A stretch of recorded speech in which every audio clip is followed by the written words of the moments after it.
Mes très chers amis, je suis très heureux de vous accueillir sur notre plateforme et j'en profite également pour vous présenter succinctement un élément important, un élément clé dans la vie de chaque croyant, de chaque chrétien, la prière.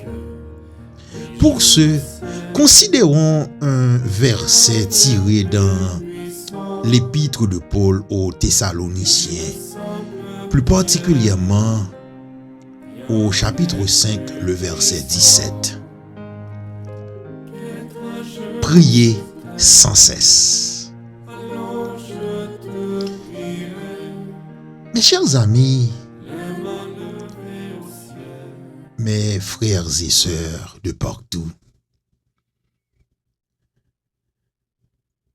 prier sans cesse, ce n'est pas un conseil.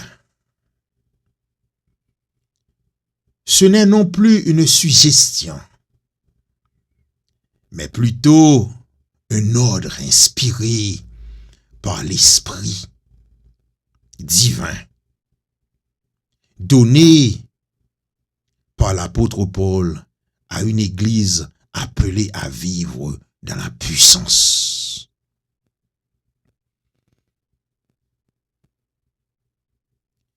Mes frères et sœurs, de nos jours, l'église ne faiblit pas parce qu'elle manque de programme.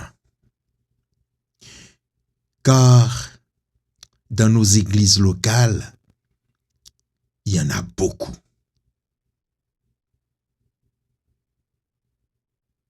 Mais elle faiblit parce qu'elle manque de prière sincère.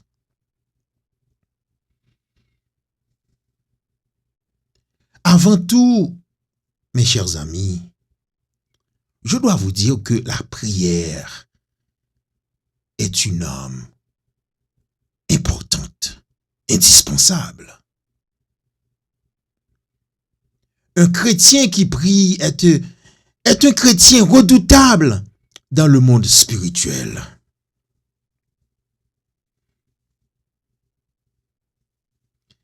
Car la prière ouvre les cieux.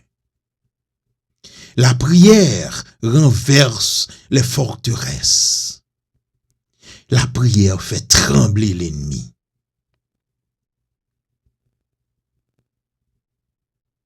Lorsque vous priez, vous ne parlez pas dans le vide.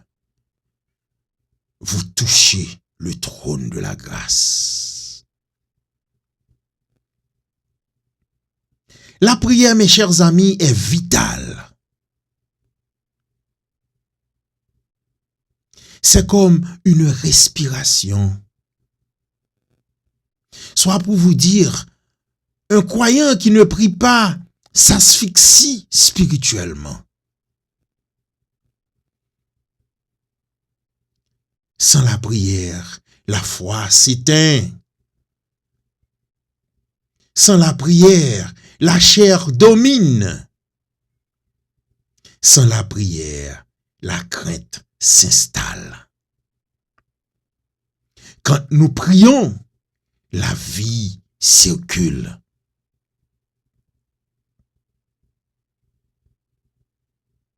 Ce n'est pas sans raison que l'apôtre Paul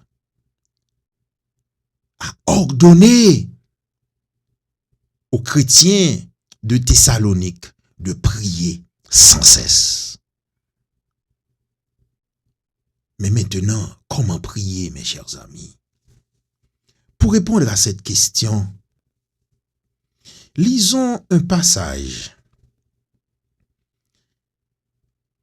et dans lequel Jésus a donné l'exemple à ses disciples. Comment prier?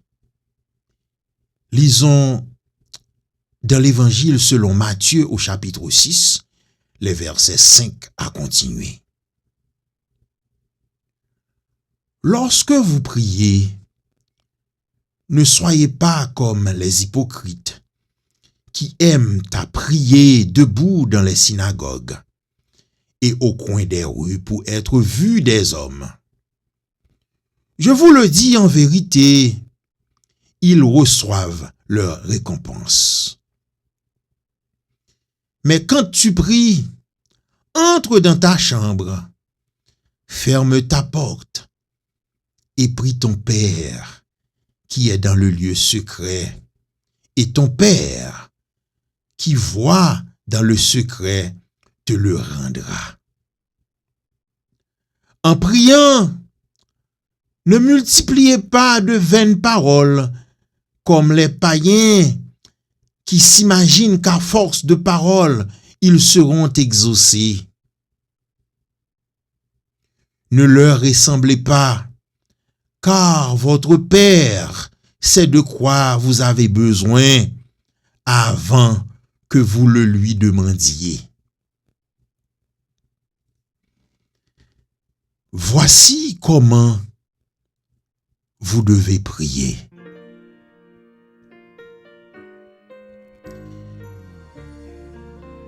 Notre Père qui es aux cieux, que ton nom soit sanctifié, que ton règne vienne, que ta volonté soit faite sur la terre comme au ciel.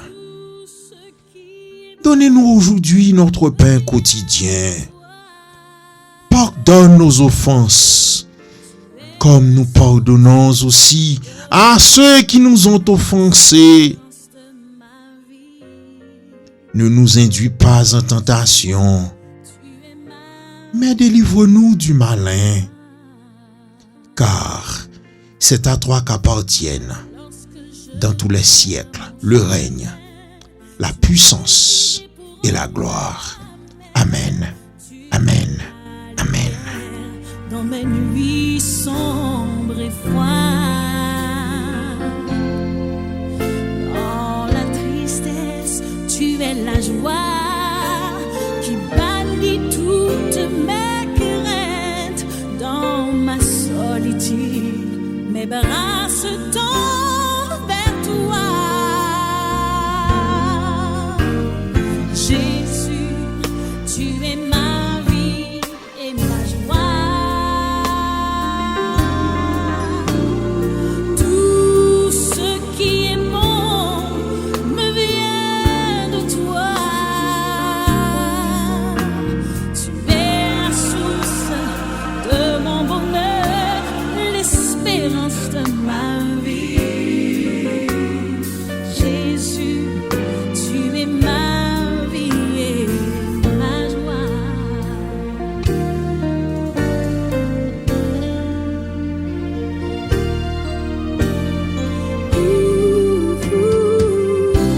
En toi, je trouve le plaisir dans les simples choses de la vie.